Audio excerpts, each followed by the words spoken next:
என்ன இவ்வளவு நாள் ஆயிடுச்சு, லைவ் பக்கமே வர மாட்டீங்க, அவ்வளவு பிஸி ஆயிட்டீங்களா?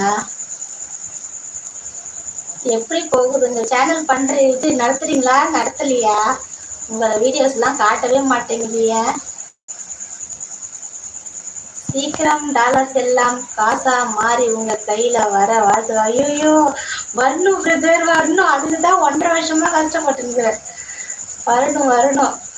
ஒரே ஒரு வாட்டி அந்த காசை பார்த்துட்டேன்னா நான் பட்ட கஷ்டத்துக்குள்ள அப்படியே ஒரு ஹாப்பி ஆயிடுவேன். அப்படித்தானே ஜீவாக்கா? எல்லாருக்கும் அந்த ஆசை இருக்கும் தானே. எந்த நோக்கத்துக்கு நம்ம வந்து யூடியூப்ல வந்து நம்மளுடைய உள்ளகிற திறமையெல்லாம் காசு நாம கொடுக்குறோம், நீங்க ஆடுங்க பாடுங்க டைலாக் எல்லாம் செய்யுங்க அப்படின்னு சொல்லுது. அதுதான் ஜன்னல் கிட்டேயே உட்காந்தாங்களோ யூடியூப்லயே வந்தது இல்லையா?